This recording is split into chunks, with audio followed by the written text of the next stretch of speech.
The Last of Us Episode 2. What's good, everybody? It's your boy Curtis from Black Heroes, and I'm hoping that I can get this video out before Episode 3 drops. If you like this video, please like, subscribe, and comment your own thoughts on the episode, and let's just jump into it.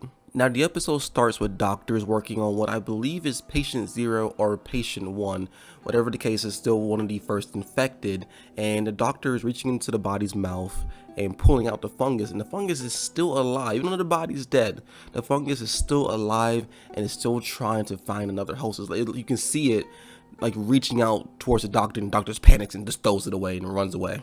And when asked about what do we do with this situation, she just straight up says, bomb, like nuke everything, leave nothing left, not a trace. And you can see the emotion on her face, like she means like they're gonna kill a lot of innocent people, but in her mind this would probably be the only way to stop this infection. The bombs obviously didn't work, because if it worked we wouldn't have a show. So we cut to Ellie waking up, and this part made me laugh because she wakes up to Joel and Tess is literally guns ready just waiting for like the slightest twitch. So it made me laugh because I was thinking to myself, like, did they just not sleep?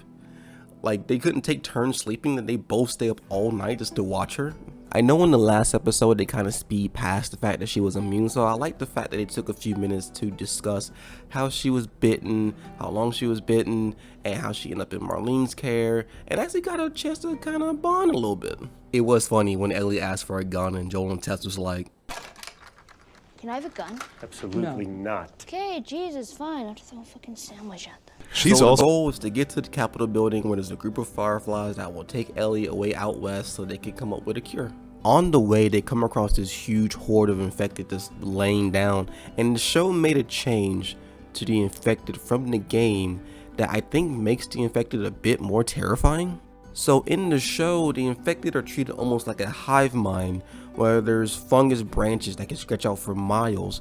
So if you step on the wrong fungus or kill the wrong infected, the fungus will now communicate to a whole horde that could be miles away. They're all going to get up, they know your exact location, and they're on the run. Which I think is more scary, because you think about it, if you step in the wrong spot and don't even realize it, you could be swarmed in just a few minutes. So the group takes the long way around the horde into this abandoned museum, and this is where we get to true introduction of the clickers. With clickers, the fungus has completely taken over their head, so they can't see anymore. Their eyes are gone, so they use a special form of echolocation to see by hearing. So if you don't make a noise, you can stand in front of a clicker and they won't pay any attention to you, but the very second you make a noise, they probably got the Metal Gear Solid sound effect in their brain and they're ready to go. So the moment you set them off is basically WrestleMania. Like, everything with the museum was just so tense. The moment Ellie just took a breath, that's when everything pops off. I think they made the clickers a bit more dangerous than in the game, because in the game, yes, they're bastards, but you could take on a whole group of them if you're prepared. Here, there was only two, and they barely made it out alive. So I have no idea how they're going to deal with a whole gang of them bitches, or they have to deal with a mixture of clickers and runners. So they managed to escape the museum and on their way to the Capitol building. And one thing I just love about this show is that they take genuine scenes from the game and put them in the show. Like the scene where Ellie and Joel is enjoying the view just for a few seconds. That's one of my favorite scenes from the game. And the fact they did this so perfectly just made me so happy. But when they get to the Capitol building, they see that all the fireflies are dead. They did make a noticeable change here, because in the show, it turns out that some of them got infected and they all just killed each other. And unfortunately, this is where we find out that Tess was bit, so she's not long for this world now. And they also did another change where Ellie was bit a second time, and you can see both bites, and Tess is severely worse. So now they definitely know that Ellie is not playing. She is immune to this. So Tess was desperately trying to find a map or something, a location where they can take her, because she feels like this is her chance to redeem herself for all the bad things her and Joel did over the years. And then an infected firefly wakes up. He was still alive.